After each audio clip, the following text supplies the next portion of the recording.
Hi, this is Dr. Tanti, the Sex Doctor. I am a clinical sexologist, sexual health educator, and surrogate partner therapy facilitator.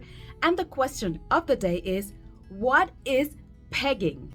For those interested in pegging, whether it is giving it or receiving it, or just curious about it, here it goes. Pegging is a sexual practice in which someone, usually with a vagina or without a penis, performs anal sex on someone else, usually a man or someone with a penis, by penetrating their anus with a strap-on dildo. However, anyone can be penetrated anally regardless of their genitals or gender. In pegging, the person penetrating their partner uses a strap-on dildo attached with a harness or something similar to a jock strap. Sometimes the pegger or the person using the strap-on dildo can also use a double penetration dildo and penetrate themselves while also penetrating their partner. Why do people do pegging? There may be various reasons why someone would pursue pegging. First, stimulation of the anus, rectum, and especially the prostate may be very pleasurable for the receiver. For many, prostate stimulation may even lead to an orgasm.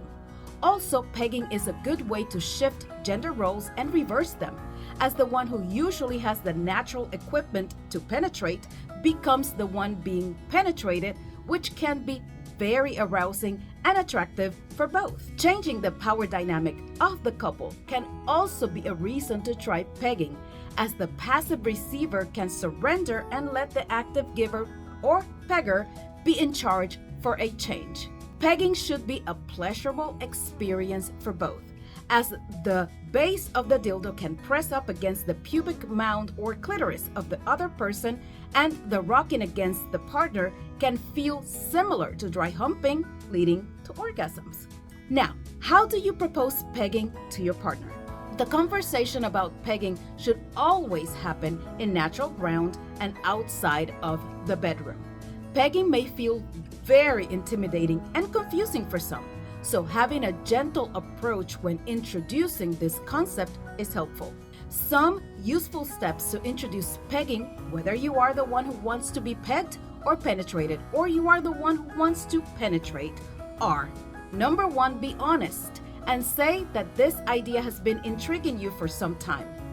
Be ready to explain that either you saw it, or you read about it, or you watched this video, for instance, and now you're intrigued and would like to explore it with your partner.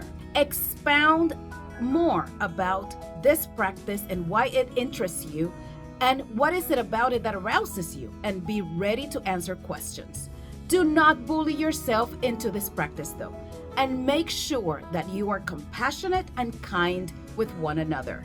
Ask questions and listen without any judgment. And finally, make sure that all parties involved have expressed their consent and understand that they can take that consent away at any time without any backlash. So, how does pegging actually work? The person without the physiological penis performs anal penetration with a dildo strapped to their pelvis to a person who has a penis. In other words, with the help of a dildo and putting such dildo inside a strap or harness or a piece of underwear designed to hold a dildo, the person wears the strap, called a strap-on, and simulates having a penis and performing anal sex onto the other person, who is usually a person without a penis. As you can see, the term is very specific to name an activity onto someone who identifies as a man or has male internal anatomy, and done by a person who does not have a physiological penis. Is pegging safe? As with any other sexual activity, pegging always carries risks of injury and sexually transmitted infections. However, if done right, pegging can be a fairly safe activity. We'll discuss more of this in a minute. So how or what do you need for pegging? You will need a harness or jock strap or underwear designed specifically to hold a dildo in place. You also need a dildo, and you can pick one of your preference. For instance, there are vibrating dildos that will feel good for both, dildos of different colors and textures, lengths and girths, styles and looks, feels and materials. Picking the right dildo may have more to do with pleasure, safety, and comfort than aesthetics. So make sure to put some thought into the kind of dildo to be used. You will also need a lubricant designed specifically for anal play and for the material of dildo and condom that you will use. You should also use condoms as they make for the experience one that is more sanitary and easier to clean after the act. Condoms come in different sizes and materials, so pay attention to the kind of condom you will be wearing and the kind of lube for that particular condom and material of the dildo. You should have plenty of condoms, especially if you will be exchanging dildos throughout or if you will be having multiple sex partners. You will also need sex toy cleaner to clean your dildo afterwards. You can find all of these articles online or in your local sex shops. How do you do pegging as a sexual practice? First, have a conversation with your partner and get their consent. The conversation will not only focus on the kind of activity you would like to do, but also on the different manifestations of it. For example, what kind of dildo would you like to use? A specific color one that looks or feels more like a natural penis, or one that will just do the trick?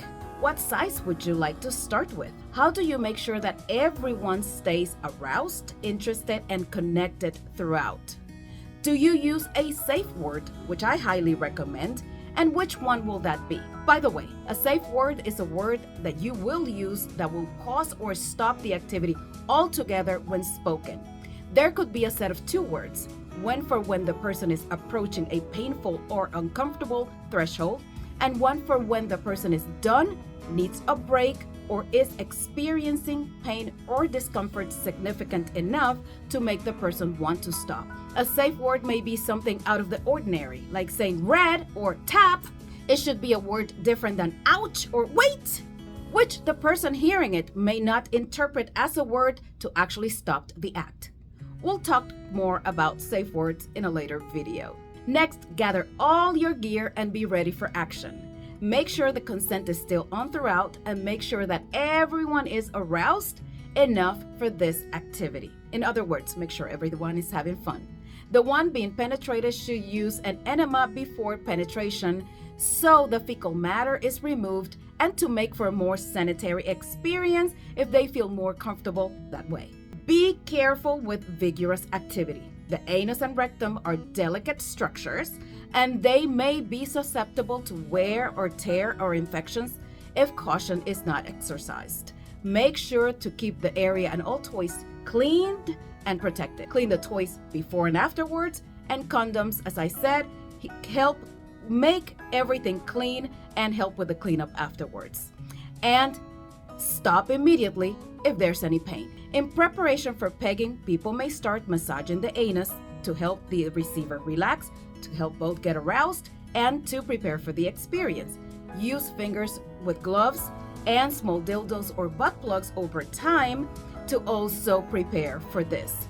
Patience is of essence in matters of the anal pleasure, so take it easy and don't rush to penetrate.